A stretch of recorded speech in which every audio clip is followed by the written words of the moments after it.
review on a book called Spellbound by Kelley Armstrong, and this is the 12th book in the Women of the Otherworld series. So I am assuming people who are watching this review have read the Women of the Otherworld series before, and I'm also assuming that you've already read Spellbound if you're watching this review, because if you've made it to the 12th book, that must mean you're a big fan of the series. And if you're a big fan, you're not going to want to watch a review before you read the book to see whether you want to read it. You're going to read it anyway. So I'm assuming people watching this review have already read Spellbound. Therefore, it's going to be full of spoilers.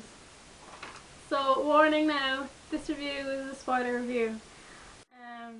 Okay, so Spellbound, the 12th book, the penultimate book. There's only one more book left in the series, which is really sad because it's been out for so long now. I enjoyed Spellbound. If you've seen my other review on the Otherworld series, which is in a link down below, you'll know that I did not read the 11th book, Waking the Witch, because I knew it was just going to be all Savannah with little bits of Adam, and yeah, I'm a big fan of other characters, and I knew they weren't going to be in this. So or in the 11th, so I didn't read it, which is a bad thing, I know. But I mean, I got the gist of what happened. Kind of, I knew Savannah lost her powers at the end, and she kind of went over things in this book too, which I expected. So it was grand, and I knew kind of all our old favourite characters were going to be in this book, in Spellbound, and that was like one of the best things about the book. All our old favourites are back. So there was Clay and Elena, and there was Paige and Lucas, and Carol and Hope, and pretty much everyone was in it, which was great. And it was a really kind of interesting plot, like excitingly paced, I felt. Yeah, and overall I really enjoyed it, and it kept me engaged the whole way through. Okay, so now the negatives. This is probably a strange thing to say because Savannah is the narrator, but there was just too much Savannah in this book.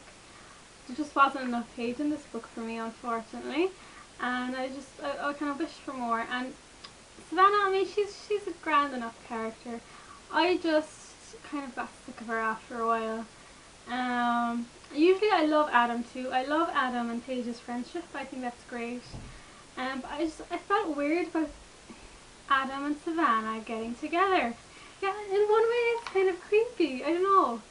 But I have to say though, that the ending where they finally kissed, whole book waiting, was really romantic and sweet. Like, he thought she was dead and, you know, buried under the rubble, and he would not stop digging until he found her, and Jeremy was like, thought she was dead, and then she just comes along, he turns around and he sees her and he runs over and he kisses her. So I thought that was a really romantic ending to them, even though the concept of them as a couple is quite weird.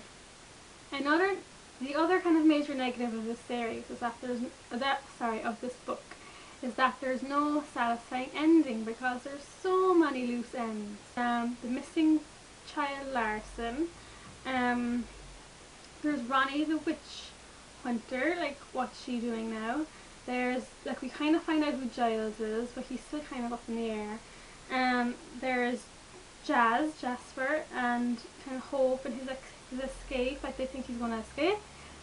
And obviously there's kind of Hope, she's pregnant as well, and she's having this kind of vision, which we still don't know really what it's about. Like, Savannah's powers are gone, we don't know who or why took them.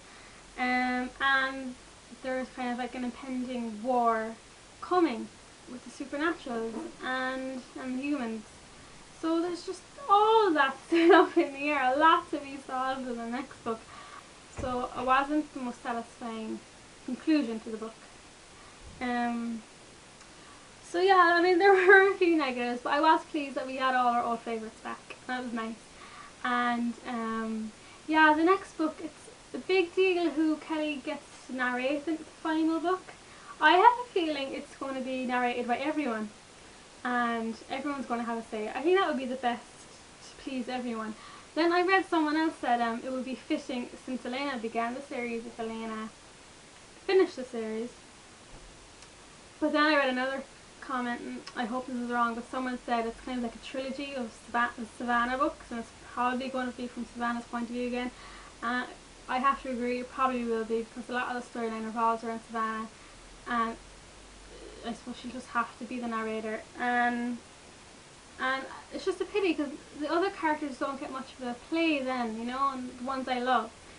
But yeah, we'll see, and I hope it's not too long away as well for the next one, because like I can't see how it ends. Just some random comment. Why does Jamie get so much page time? Like, she gets to be involved in every single book, and which I think is unfair to the other characters I like. So that was basically my review on Spellbound. There was some positives and there was some negatives. I do think it was much better than the 11th book, but I thought it was okay. It wasn't the best book in the series, but it was good, and it kind of builds you up for the next one, which is good.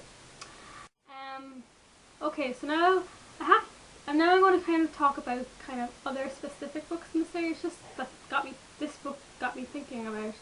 And it really made me nostalgic for the Paige and kind of Lucas books. So when I finished Spellbound, I went back and I read the third and fourth. I read Dime Store Magic and Industrial Magic. These books are so amazing. I'm so glad I got to enjoy them the second time around just as much. Actually, Spellbound reminds me of Industrial Magic. It's kind of like a lesser version. And Industrial Magic is so amazing because it includes every character in the series. And kind of Spellbound is a little bit like that because all kind of the characters are involved, but it's not as good as Industrial Magic. So I really enjoyed those two books. You know, reading about Paige and Lucas again, they were just really exciting. So then I decided to go and read all the kind of short stories that involve either Paige or Lucas, or one of them. So I read Wedding Bell Hell, where Paige and Lucas get married.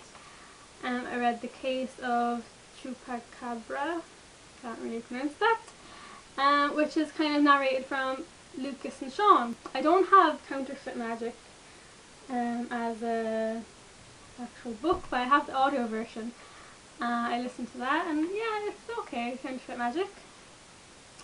And then I went back and read The Case of the Half Demon Spy, which is about Adam and Paige when they were younger, kind of like a couple of years after they met, and they're really cute, I think, together. And I read, you know, the book E's Book Haunted. At the end, Paige and Lucas come into that. I read the end of that book.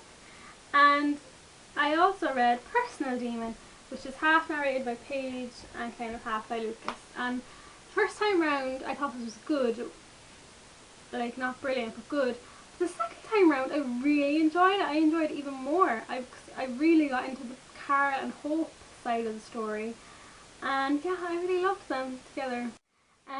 Just a couple of notes of what I observed from my kind of rereading everything again.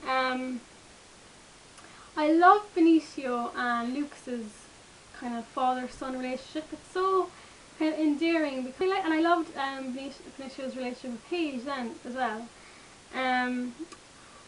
Well, I forgot to mention this in the other review I did, but Cassandra is a really interesting character to me. I felt she could have had her own book. I thought it would have been fascinating, particularly because of her relationship with Paige. I don't know if anyone else kind of noticed this, but at the beginning, obviously, Paige was kind of annoyed with Cassandra. But from Cassandra's point of view, I think she really, as Lucas says, she's really fond of Paige, and I think she really cares about her.